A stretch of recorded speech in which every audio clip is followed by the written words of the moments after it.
Quiero presentar al siguiente ponente, Rafael María Rodríguez Martínez, arqueólogo del Museo Provincial de Pontevedra, que va a participar con su ponencia Indianos, Jesuitas y Arqueólogos. 110 años de excavaciones en el yacimiento arqueológico más emblemático de Galicia, Santa Trega, en Aguarda. Rafael María Rodríguez es arqueólogo de la Diputación de Pontevedra desde el año 2003, llevando a cabo tareas de evaluación y corrección del impacto sobre el patrimonio cultural, prospecciones arqueológicas o recuperaciones patrimoniales de varios yacimientos arqueológicos, destacando los de Alanzada en San Senxo durante los años 2010 y 2016, Monte do Castro en Ribadumia entre los años 2010 y 2018, el barrio de Mergelina en Santa Trega, en Aguarda, entre 2015 y 2016, y el convento de Santa Clara en Pontevedra en el año 2022. En el ámbito de la investigación, la línea de trabajo desarrollada se centra en el intercambio y el comercio durante la Edad del Hierro en yacimientos de las Rías Baixas a través del estudio de materiales procedentes principalmente del Mediterráneo. Comisario de varias exposiciones, entre las que destaca el co-comisariado junto con Antonio Nicolau de Galaicos, Un pueblo entre dos mundos, y es autor de artículos científicos y de divulgación y ha participado en numerosos congresos, jornadas y conferencias. Rafael, no te veo todavía, pero sé que estás por ahí, espero. Ahora parece que sí. Bienvenido y muchas gracias por participar y cuando quieras puedes comenzar tu intervención. Muy bien, pues muchas gracias por todo, muchas gracias por la invitación, muchas gracias por la presentación. Vamos a seguir hablando un poco de lo mismo. Pasamos de un oppidum de Levante a un oppidum del noroeste perdido, ¿no? Y aparte, algo muy en la línea de lo que decía Darío, un sitio por donde han pasado muchas manos, en donde no se han publicado tantas cosas como deberían de haberse publicado, porque son 110 años de excavaciones, pero que nos ha supuesto tener que leer mucho, tener que ensuciarnos mucho metiéndonos en los almacenes de los diferentes museos y demás, con lo cual seguimos más en la misma línea. Voy a empezar a compartir la presentación.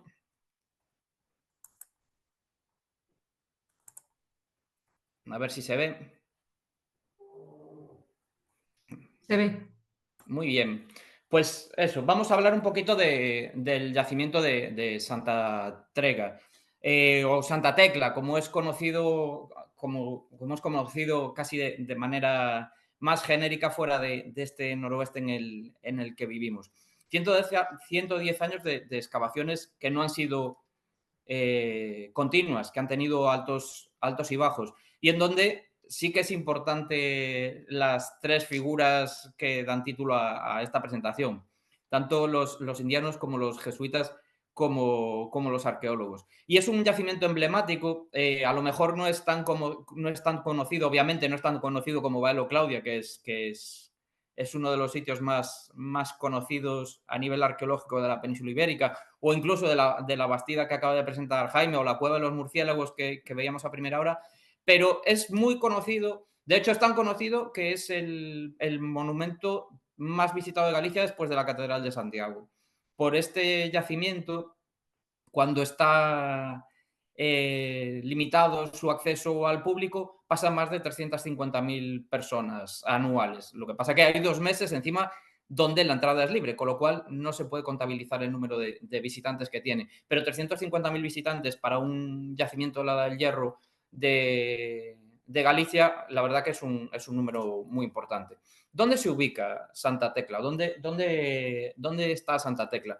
Santa Tecla está en el punto más al sur de la provincia de Pontevedra, en ese saliente que queda ahí, justo en la desembocadura del río Miño.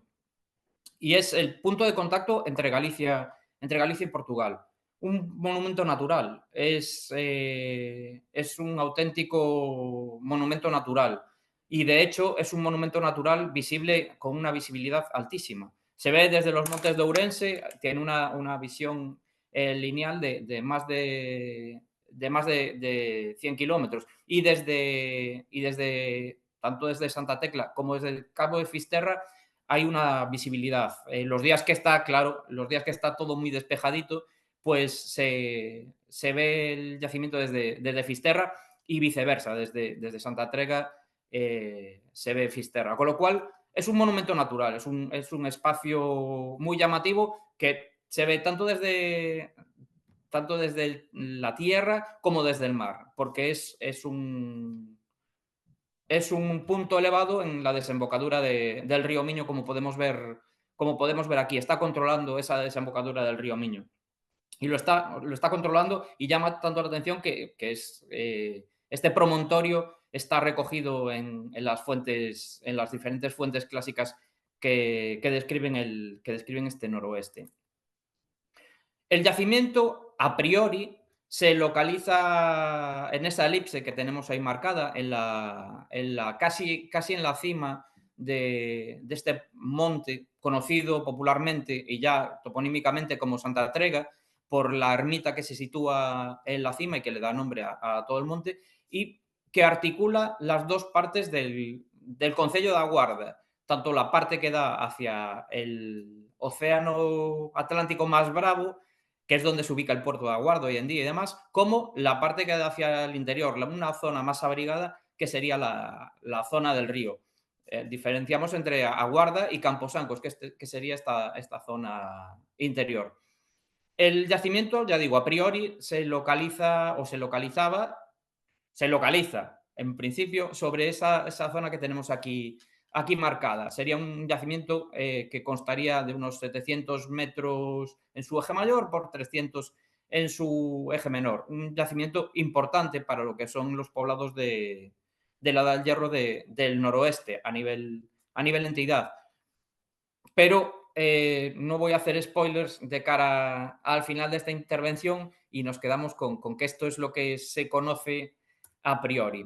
Estos son los espacios en los que se han intervenido, de lo que vamos a ver ahora, los diferentes espacios en los que se han intervenido en este yacimiento, y se ubican de la siguiente manera, con todo ese recinto irregular en el que se distribuirían las diferentes entidades o cabañas habitacionales por todo el yacimiento. Y donde hay una imagen icónica, el yacimiento es conocido por la imagen icono de lo que es la cultura castrecha, de lo que es la cultura que se desarrolla en el noroeste, en la Edad del Hierro, lo cual es un tema que podríamos estar debatiendo durante unas jornadas, pero porque es esta imagen del mundo castrecho, estas cabañas circulares con estos tejados de material perecedero, de paja de centeno principalmente, y esta imagen es la imagen icono de Santa Trega, digamos, y es la imagen icono de toda la cultura castrecha, de todo la Edad del Hierro, y digo bien del noroeste, no solamente de Galicia o de la provincia de Pontevedra, digo bien que es del noroeste.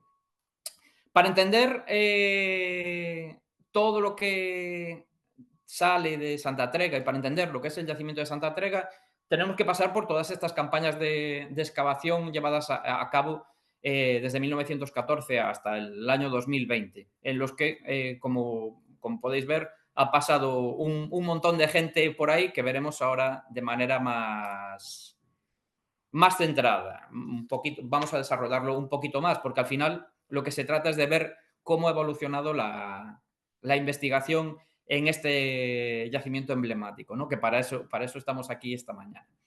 ¿Por qué se empieza a excavar Santa Trega? ¿Por qué se conoce Santa Trega? Por diferentes motivos. O sea, digamos que hay una serie de confluencias que dan pie a que empiecen los trabajos arqueológicos en 1914. Primero, la apertura de una carretera en 1913 para conectar el pueblo de Aguarda con la cima del monte, con la capilla de Santa Trega, con esa capilla que da nombre a todo el monte.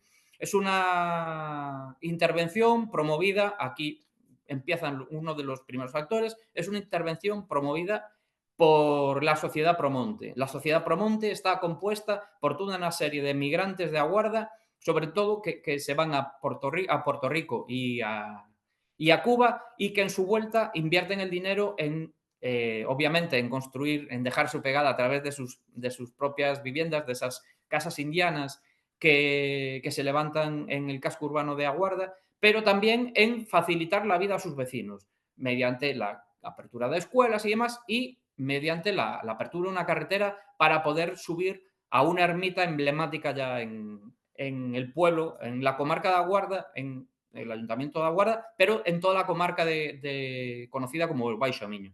Y después la aparición de esa estatuilla de bronce de un Hércules Melcar, encontrada ya antes, en 1860, por el canteiro José María Domínguez Troncoso, que es ese señor que sale ahí.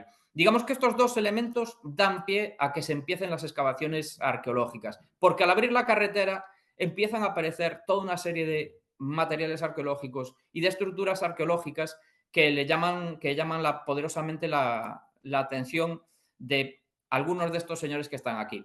Uno es Ignacio Calvo, que es ese señor con sotana que tenemos en la fotografía, y el otro es Manuel Lomba, que es el que está en medio en la fotografía, que es el presidente de esta sociedad Promonte. Digamos que en este momento se establece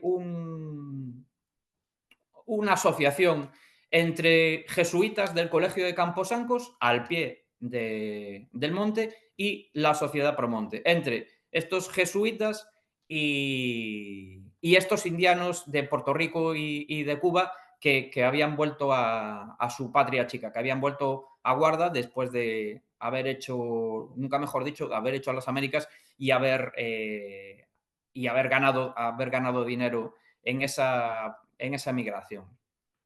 Con lo cual, en 1914 empiezan las excavaciones. Es importante entender por qué empiezan las excavaciones y por qué las dirige Ignacio Calvo. Primero, porque al pie de este yacimiento se encuentra el Colegio de los Jesuitas de Camposancos, que es lo que acabo de decir. Estos jesuitas están desarrollando, junto con jesuitas portugueses, un estudio pormenorizado de la industria lítica del Baixo Miño, de toda esta desembocadura del río Miño, de la industria lítica paleolítica. Están haciendo estudios pormenorizados, tanto Ignacio Calvo como el padre Jalay en el norte de Portugal, llegando incluso a definir un periodo o una talla paleolítica que es el camposanquiense, dándole nombre que da nombre al colegio donde ellos tienen su colegio, en la parroquia de Camposancos. Y a mayores es que Ignacio Calvo es el jefe de la sección numismática en estos arranques del siglo XX, de la sección numismática del Museo Arqueológico Nacional. Con lo cual, entre esas apariciones y estos actores que empiezan a funcionar, comienzan a desarrollarse esas primeras excavaciones de manera paralela a la apertura de la carretera que debía de llegar a la cima del monte. Durante estas excavaciones, que tienen lugar entre 1914 y 1923, con pequeñas campañitas, no son campañas muy grandes, son pequeñas campañas en donde se van haciendo intervenciones de una semana o 15 días, la que más, van documentándose y localizándose un montón de materiales arqueológicos y sobre todo un montón de estructuras arqueológicas. Quizás lo que más llama la atención de Calvo, por esa relación que tiene con los jesuitas portugueses, es la aparición de dos grandes concheiros, uno ubicado muy cerquita de lo que él define como la puerta norte de la muralla y el otro ubicado a media ladera del yacimiento. Empieza a definir lo que son las estructuras, las plantas circulares de las cabañas, de estas típicas cabañas de la Edad del Hierro del noroeste, y empieza a definir la planta. Ya vemos que entre el 14 y el 23 lo que excava Calvo es bastante importante. Y de hecho le da nombre a este sector del Oppidum o del yacimiento en el que estamos, que es lo que nosotros a día de hoy manejamos bajo el topónimo del barrio Calvo, que sería el sector norte del yacimiento, dejando al descubierto también un amplio tramo de una posible muralla de una posible muralla defensiva. Dentro de los materiales aparecen un montón de materiales y por poner algunos ejemplos, pues tenemos esta escultura, esa ánfora Halter 70 o ese remate áureo de un Torques.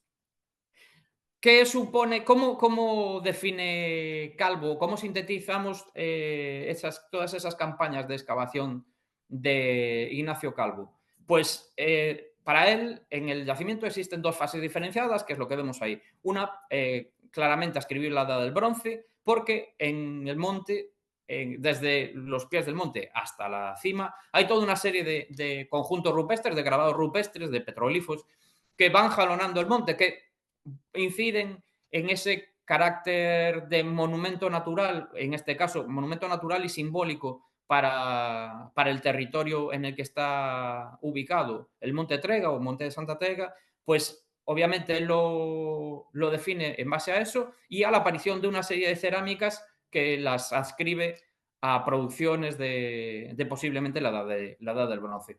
Y después lo que él, como vemos aquí, define como la civilización de la Citania y que ubica entre el siglo III antes y el siglo IV después. O sea, una fase auténticamente gigantesca.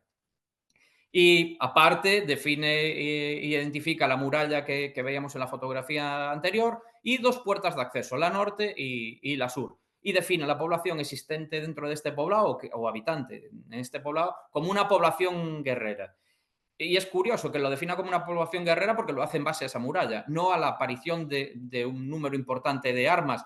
No, por ejemplo, nosotros aquí no tenemos representaciones de guerreros con su panoplia armamentística como acabamos de ver que pasa en La Bastida, ¿no? Aquí no los tenemos, pero sin embargo, sí esas murallas y demás valen para que Calvo diga que los habitantes de Santa Trega, en esa civilización de la Citania, era una población guerrera. De todas maneras, no iba excesivamente desencaminado.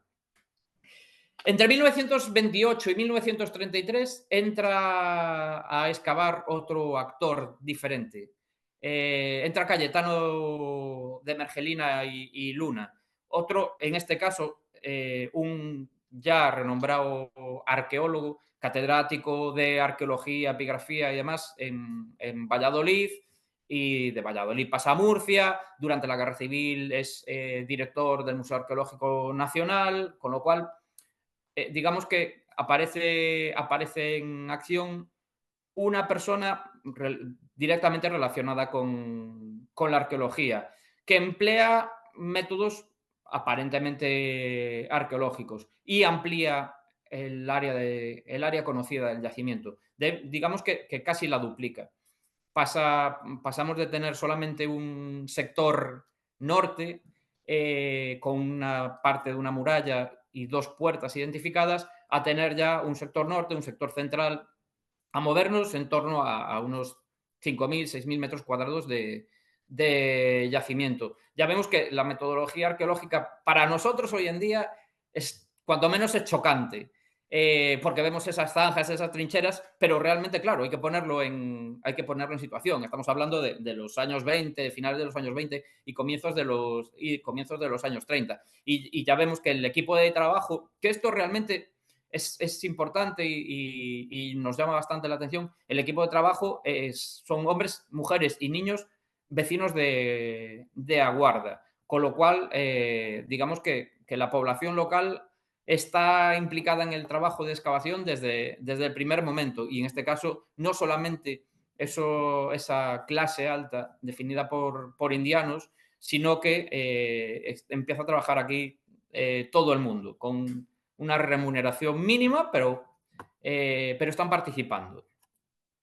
Y vemos cómo empieza a definirse otra parte del yacimiento. En un caso, lo que excava Ignacio Calvo entre el 14 y el 23 es la parte que da al océano, la parte que da más hacia donde se ubica el pueblo de Aguarda, y en este caso es la parte que da hacia el río. Es un anfiteatro que da hacia el río, bueno, un anfiteatro natural que da hacia el río, las terrazas que se abren hacia el río, más abrigadas que la parte que da al océano y que estaría en la zona de Camposancos. Documentándose muchísimo material arqueológico, especialmente son destacadas todas las labras decoradas con esvásticas, trisqueles, cuatrisqueles, elementos solares, colas de caballo decoradas, fustes y capiteles decorados, etcétera, etcétera, etcétera. Aparece toda una serie de decoración que podríamos denominar casi escultórica, vinculadas a estas cabañas circulares que Mergelina va excavando. Sintetizando también los resultados de sus excavaciones, pues eso, habla de que la primera ocupación él la data en el siglo VI a.C., en base a las fuentes clásicas y a los puñales de antenas y una tipología de fíbulas que él documenta. Aparte, una segunda fase donde existe una fuerte romanización porque la cerámica romana es absolutamente apabullante en volumen, apareciendo, pero en cantidades casi podríamos decir que industriales. En este momento se reconstruye la ciudad y aparecen nuevas plantas arquitectónicas, rectangulares, cuadradas, eso, y se emplean todo este tipo de elementos que él define como nuevos, que tienen que ver con elementos arquitectónicos, fustes, basas y demás. Y una última fase que perduraría hasta el siglo V después de Cristo, en donde se produce el declive y abandono de la Citania. El siguiente actor que entra en escena es Manuel Martínez y lo hace entre el 52 y el 72, 20 años de excavaciones, donde sobre todo está él y 4 personas más. Son intervenciones pequeñitas que las sigue llevando a cabo la Fundación Promonte, nunca mejor dicho, las va promoviendo la Promonte y va ampliando todavía más el área de excavación, reexcava alguna parte de la parte norte, de ese sector norte, excavado por Calvo, y donde se siguen documentando materiales en la misma línea que lo habían hecho Mergelina e Ignacio Calvo. Es cuando en este momento, cuando se reconstruye esta cabaña circular que se techa y que, como decía al principio, se convierte en el icono de lo que es la cultura castrecha del noroeste, Galicia, norte de Portugal, Zamora, León y Asturias.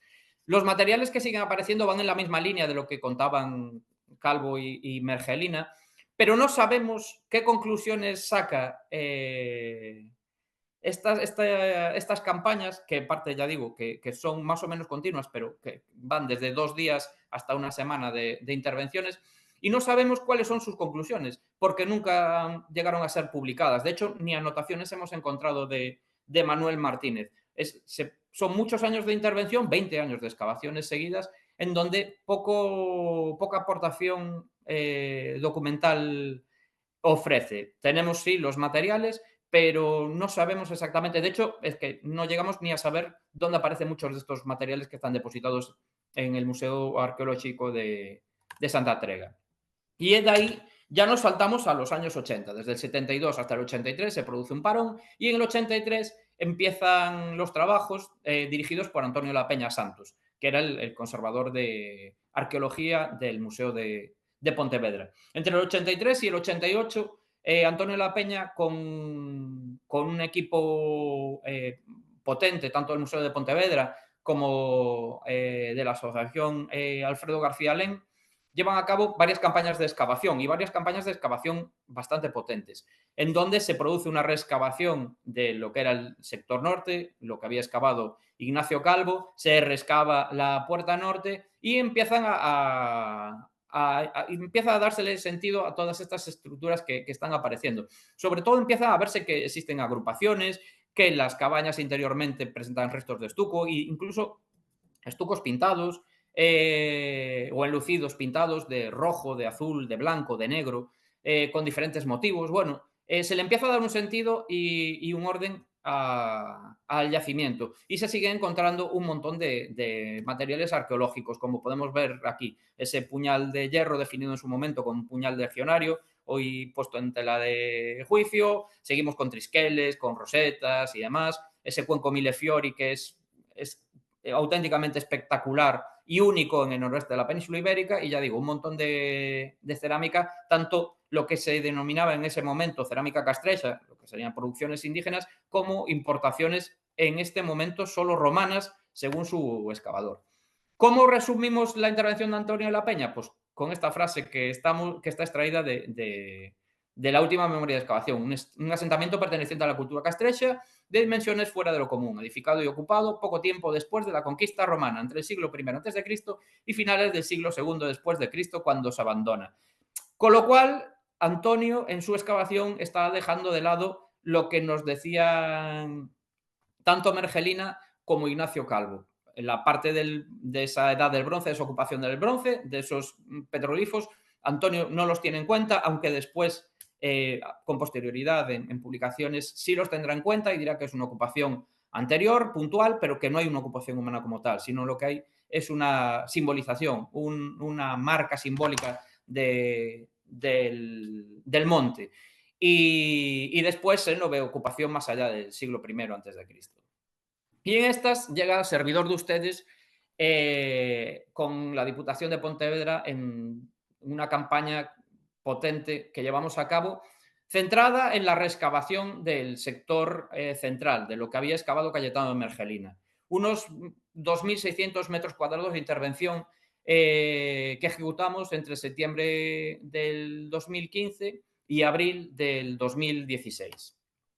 Esta es la fotografía aérea. Obviamente, también lo comentábamos antes, el uso de los drones, lo decía Durga y lo comentaba también Darío, el uso de los drones nos está facilitando muchísimas cosas. Y ya solamente para hacer un planteamiento de partida. Nosotros aquí nos íbamos a encontrar las estructuras estas que Mergelina decía que que son fundaciones ya hechas en contacto con el mundo romano, pero Santa Trega es un yacimiento que no tiene urbanismo, eso, que tiene una muralla defensiva, pero que a priori no tiene un urbanismo especialmente definido. Se habla de protourbanismo. Bueno, y de hecho, a simple vista parece que hay un caos, un monte ocupado con cabañas circulares, oblongas, incluso cuadradas o rectangulares, pero sin gran sentido a priori. Empezamos con el desarrollo de estos trabajos. Estos trabajos se buscaban la recuperación y puesta en valor de este sector del yacimiento, desconocido totalmente tanto para muchos arqueólogos como para público en general. El público en general se quedaba en este sector calvo, donde está el icono, esa cabaña reconstruida, pero esta zona no. Y es una zona, o sea, es auténticamente espectacular desde el punto de vista paisajístico, ya no hablo desde el punto de vista arqueológico. Lo que nosotros nos enfrentamos aquí, lo que nos partíamos es que era una reexcavación, con lo cual casi llevamos con una operación como los cuerpos especiales. Íbamos a hacer una intervención rápida y limpia, pero esta intervención rápida y limpia, que iba a ser para 3 meses y acabaron siendo 8 meses de trabajo, empezó a complicarse, porque lo que creíamos que Mergelina había hecho, que era excavar hasta el tuétano esta parte del yacimiento, que había agotado todos los niveles y demás, realmente no era así. Esta fotografía a mí me parece suficientemente ilustrativa para ver que no era así, que Cayetano Mergelina había definido estructuras, había definido plantas, pero no había agotado niveles, ni mucho menos. Y de cara a la puesta en valor, a la consolidación y restauración de estas estructuras, nosotros teníamos que ejecutar. Y lo que tampoco nos imaginábamos es que dentro de todo esto nos íbamos a encontrar con 43.800 piezas durante esta campaña de excavación. Empezamos eso, con las excavaciones. Esta estructura la conocíamos por las publicaciones de Mergelina. Es una estructura que él dice que se data ya en época romana. Es una estructura rectangular, es cierto, no tiene nada que ver con estas estructuras circulares y oblongas de la Edad del Hierro del Noroeste, pero que se abre una calle y nosotros no pudimos encontrar nada del nivel de ocupación de esta estructura porque estaba totalmente pelada, en este caso sí. Sin embargo, sí que encontramos momentos anteriores. O sea, hay fosas y hay silos rellenos de material que son anteriores a esta construcción. Aquí tenemos la documentación que nos había aportado Mergelina sobre esta estructura en la que nosotros después trabajamos. Vista del espacio con la reconstrucción, y esto es el final de la excavación. Esta es, digamos, la imagen final después de haber sido excavada por nosotros. ¿Qué empezamos a ver? O sea, a partir de aquí podemos empezar a cambiar cuestiones planteadas por los anteriores excavadores. Sí hay un urbanismo y además hay un urbanismo muy bien pensado. Esas líneas amarillas que acaban de salir, lo que marcan son muros de aterrazamiento. Todo el monte, desde arriba, desde la cima, hasta esta parroquia de Camposancos, casi hasta el pie del río Miño, está aterrazado. Y estos aterrazamientos están ocupados. Todos, absolutamente todos, tienen ocupación humana. Y además están bien planteados, porque están divididos en calles. Esas calles nos valen también, nos valieron, para empezar a ver cuestiones que hasta hace no demasiado estaban dejadas un poquito de lado dentro de la historiografía de la Edad del Hierro del Noroeste, como son las diferencias entre lo público y lo privado. ¿Qué es público, qué es privado? ¿Que hay urbanismo o no hay urbanismo? Pues en este caso vemos que sí, que estas manzanas están distribuidas en torno a esos callejones, en torno a esas ruelas que discurren en dirección norte-sur, desde la cima del monte hacia el río Miño. Estas estructuras habitacionales están perfectamente organizadas y distribuidas en muchos casos en torno a patios interiores, lo cual ya lo había planteado Antonio de la Peña en las excavaciones de los años 80, pero en este caso quedan absolutamente patentes. Aquí vemos el sector Calvo, lo que excavó Ignacio Calvo y después rescavó Antonio de la Peña, y vemos cómo existen esas calles. Lo que pasa que con la restauración que se hizo, esas calles se perdieron bastante, pero están ahí, se pueden ver, y existe una reocupación en diferentes fases, y después estas agrupaciones de viviendas, las llamadas casas patio. Y además es que no solamente hay una fase de ocupación, como plantea Antonio La Peña, ni un gran momento ni una ocupación de civilización, la ocupación de la Citania. No, es que existen varias fases y lo vemos a través de esta excavación. Debajo de estas estructuras de la última fase de ocupación aparecen otras cabañas circulares u oblongas que nos hablan de estas diferentes secuencias de fase. Hablando aparte desde elementos en material perecedero hasta petrificaciones, como tenemos aquí. Muy en la línea de lo que pasa en otros grandes ópida del noroeste, como pueden ser San Cibrán de Las, San Fins o Briteiros en Portugal. Pero además es que también podemos empezar a hablar, a través de esta excavación, podemos empezar a hablar de otros elementos que se han dejado de lado hasta este momento. Existe una muralla en el castro de Santa Trega, efectivamente, existe una muralla. No una, sino que existen varios espacios amurallados. ¿Y estas murallas tienen carácter defensivo o tienen otro tipo de carácter? Pues la documentación en uno de los derrumbes de esta cabeza antropomorfa nos lleva a pensar que muchas de estas murallas, aparte de poder tener un carácter defensivo, también tienen un carácter simbólico, porque lo que están es separando barrios. Y están separando barrios y además los están ritualizando con elementos como este que nos apareció a nosotros en la excavación. O con Perdona, estructuras como esta. Rafael, Sí, no te quiero interrumpir, pero es por si puedes ir concluyendo. ¿Vale? sí.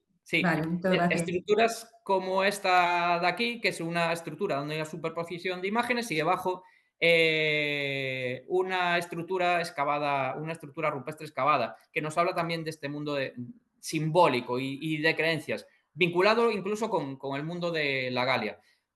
Ya digo, 44, casi 44.000 piezas, 43.800, donde aparece cerámica típica de la Edad del Hierro, cerámica típicamente castrecha, o indígena, con elementos líticos en los cuales hay que destacar esta pieza de aquí de arriba, que fue excavada por Mergelina, publicada por Mergelina y abandonada por Mergelina en el sector de excavación, y después el montón de importaciones que fueron documentados por nosotros, especialmente material anfórico, pero no solamente material anfórico, sino cerámicas finas, especialmente terra sigilata. Podría estar aquí hablando de tipologías y demás, pero no, vemos de dónde vienen todos estos materiales, de dónde vienen las únicas monedas que encontramos, el Seaut de Augusto, el denario de Tiberio y el as de Claudio, y nos vale para eso, para hablar de que sí, de las excavaciones antiguas nos quedamos con que hay una ocupación antigua, que en este caso nosotros la podemos datar